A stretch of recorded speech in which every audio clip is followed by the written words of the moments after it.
কিয়ামতের আলামাত এসে গেছে, তাই তো ঘরের নারী রাস্তায় নেমেছে।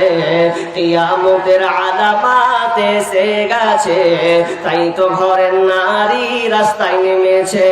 ওরে মাছ বাজারে কথা বলে মাছওয়ালার সাথে, স্বামী তাহার দাঁড়িয়ে আছে ব্যাগটা নিয়ে হাতে। ওরে মাছ বাজারে কথা বলে মাছওয়ালার সাথে, স্বামী তাহার দাঁড়িয়ে আছে ব্যাগটা নিয়ে হাতে। আর স্বামী নিলেন মাছটা টেনে, স্ত্রী দেয় টাকা গুনে। স্বামী নিলেন মাছটা টেনে, স্ত্রী দেয় টাকা গুনে। স্বামী স্ত্রীর যেন সেবক হয়েছে। কিয়ামতের আলামাত এসে গেছে, তাই তো ঘরের নারী রাস্তায় নেমেছে। ওরে বরখা পরা বরখা ছাড়া হাট বাজারে ঘোরে তারা। ওরে বরখা পরা বরখা ছাড়া হাট বাজারে ঘোরে তারা। কেউ বা আবার বরখা পরে টাই ফিট করে রেখেছে। কিয়ামতের আলামাত এসে গেছে, তাই তো ঘরের নারী রাস্তায় নেমেছে।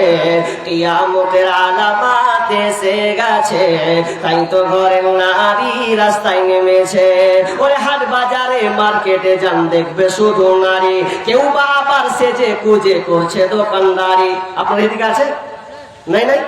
ওরে হাট বাজারে মার্কেটে যান দেখবে শুধু নারী, কেউ বা আবার সেজে কুজে করছে দোকানদারি। আর সব কিছুতেই আছে নারী, কেউ বা চালায় হোন্ডা গাড়ি। সব কিছুতেই আছে নারী, কেউ বা চালায় হোন্ডা গাড়ি। কেউ বা আবার অফিস আদালতে চাকরি করতেছে।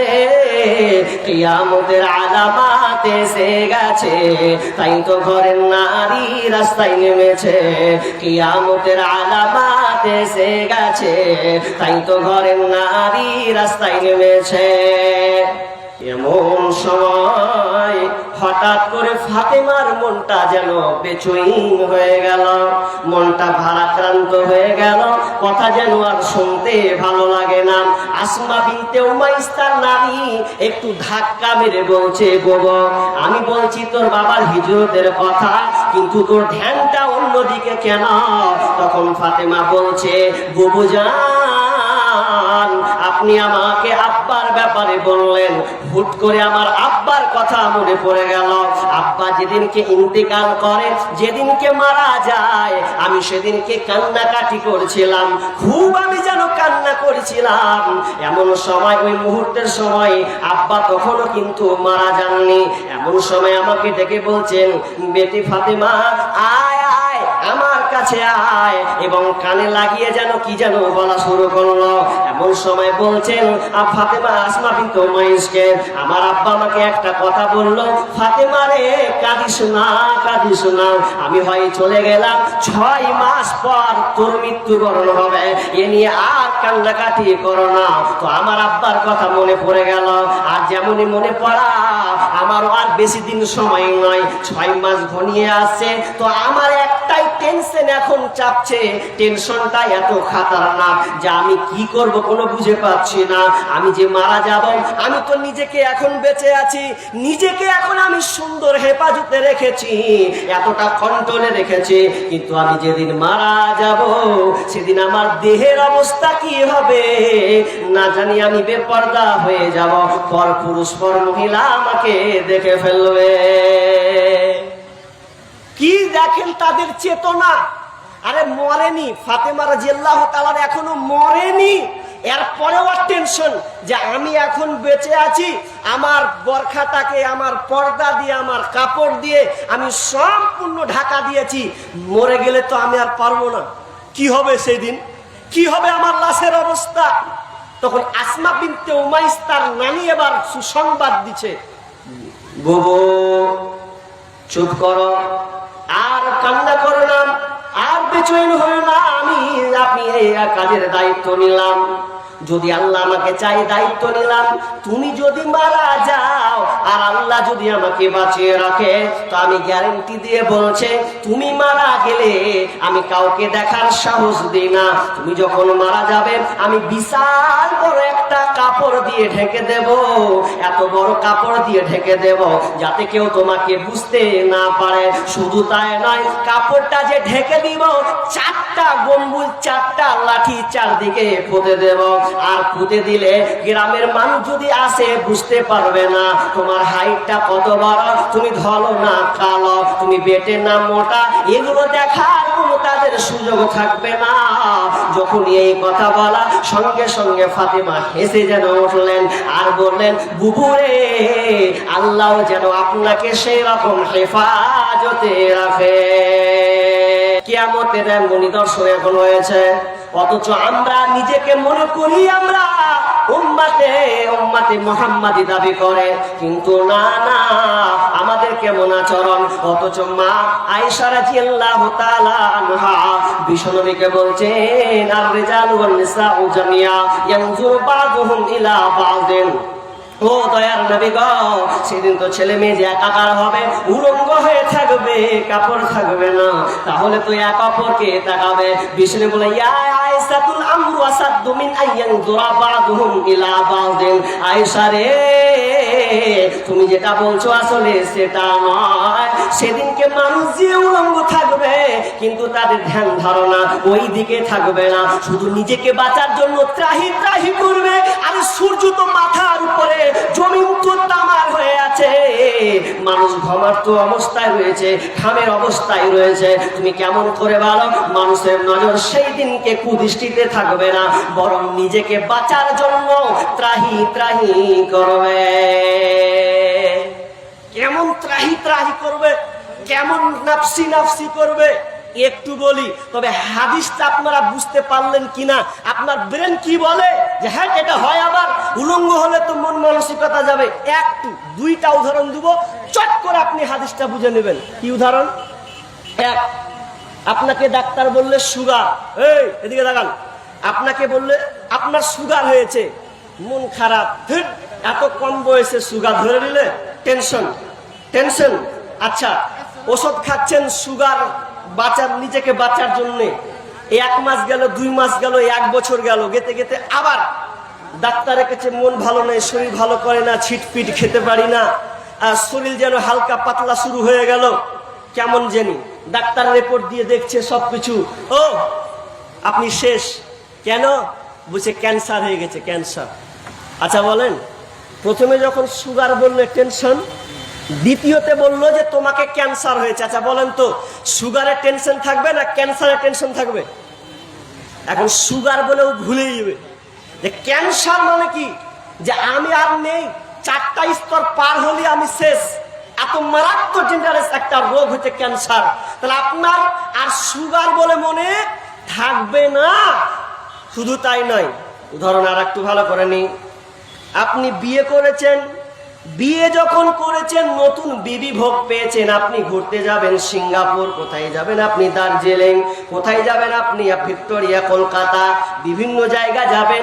একটা গাড়িকে আপনি ভাড়া করলেন, সে 10,000 লাগুক আর 20,000 লাগুক, গাড়িতে দুজনে আছেন, কেউ নেন 2জন বধূ আর স্বামী এবং স্ত্রী, দুইজনে যেন এত সুন্দর করে মার্জিত ভাবে সেজেছেন, গাড়িতে পেছনে বসে আছেন, ড্রাইভার গাড়ি চালাচ্ছে, দুজনে এমন গল্প করছেন, নতুন বিয়ে তো, নতুন বিয়ে, স্বামী স্ত্রী গল্প চলছে, ও মধুর গল্প মধুর গল্প মধুর গল্প করতে করতে করতে ড্রাইভার এককালে বলছে, ও তোমরা শোনো, তোমরা মধুর গল্প লাগিয়েছো, লাগাও, গাড়ির ব্রেক কিন্তু ধরে না। গাড়ি যেতে বসে আছো আর খুব মাস্তি গল্প লাগিয়েছো দুজন মিলেতে, গাড়ি যে ব্রেক ধরে না, 150 মানে এত ভলিউম, 120 গতিবেগে চলছে, এতটা চলছে যে গাড়ি থামবো কিভাবে? এখন বিবি যদি কহে বাদাও না, যে দেখো কত সুন্দর করে সে, তুমি এরকম করবে, ও তো হুড়া মেরে বলবে তোর কিছু কইতে দিয়া, ব্রেক ফেল বলেছে, হুঁশ নাই। এখন যতই মধুর গল্প বলি, যতই নাঙ্গা হোক গা, স্বামী বলবে ফুটে যাবো রে, কোন দিকে পড়বে, তুই খালে বিলে না কোথায় পড়বি, টাম্পারে বাম্পারে না টাম্পারে, আর খালে না বিলে কোথায় পড়বি, কিছুই থাকবে না। বিবি যতই রঙ্গরসের কথা বলুক আর নিবে না, কেনা জান বাঁচাতে হবে। এখন যতই উলঙ্গ থাক, ঠিক তেমনি ভাবে কিয়ামতের অবস্থাও সেই হবে। নেকির জন্য মানুষ ছুটাছুটি করবে, 40,000 বছর লেগে যাবে।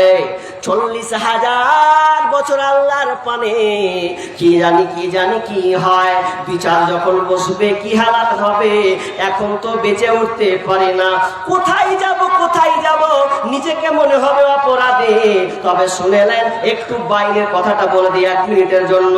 যারা ইমানদার, যারা আল্লাহওয়ালা, যারা ইমানদার, যারা আল্লাহওয়ালা হবে, আল্লাহওয়ালি হবে, তাদের কোনো টেনশন থাকবে না।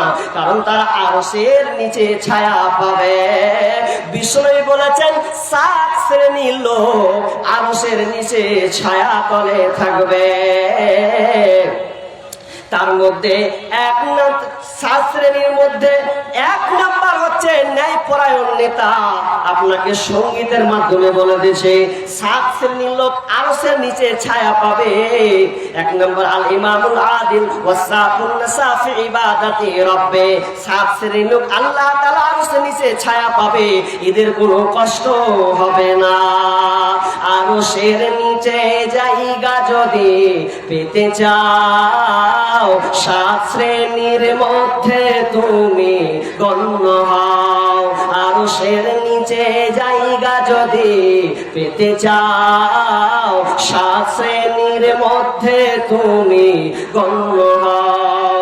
শাসক যদি হয়ে থাকো, নেই পরায়ণ হও, ইবাদতের মধ্য দিয়ে জীবন কাটাও। শাসক যদি হয়ে থাকো, নেই পরায়ণ হও, ইবাদতের মধ্য দিয়ে জীবন কাটাও। আরশের নিচে জায়গা যদি পেতে চাও, 7 শ্রেণীর মধ্যে তুমি গণ্য হও। লম্বা গাজাল আছে। তাহলে 7 শ্রেণীর লোক, এটা ব্যাখ্যা করছি না, এটা আমার একটা বিষয় বের হবে। শুধু 7 শ্রেণীর মানুষ আরশের নিচে ছায়া পাবে, এটা একটা চ্যাপ্টার বিষয় আসবে ইনশাআল্লাহ। আমি যেটা বলতে চাচ্ছি যে ওরা আরশের নিচে চলে গেল, কিন্তু এর মধ্যে কিছু ভয় ভীতি সন্তুষ্ট থাকবে। কিছু লোক কি হবে, জান্নাত যাব না জাহান্নাম যাব, আমার আমল ডানে পড়বে না বামে পড়বে, আমার নেকি ওজন হবে, কমবে না বাড়বে, টেনশন, এত টেনশন হবে, সবাই ছুটাছুটি করবে। কি অবস্থা? আল্লাহ বলেন, আল্লাহ তাআলা বলছেন, ওয়াত্তাকু ইয়াওমান লা তাজজি নাফসুন আন নাফসিন শাইআ ওয়া লা ইউকবালু মিনহা শাফাআতুন ওয়া লা ইউখাযু মিনহা আদলু ওয়া লা হুম ইনসারুন। আল্লাহ সুবহানাহু ওয়া তাআলা বলেন সূরা বাকারা 48 নম্বর আয়াতে বলছেন, তোমরা সেই দিনটাকে ভয় করো, ওয়াত্তাকু ভয় করো, ওয়াত্তাকু ইয়াওমান লা তাজজি নাফসুন আন নাফসিন শাইআ।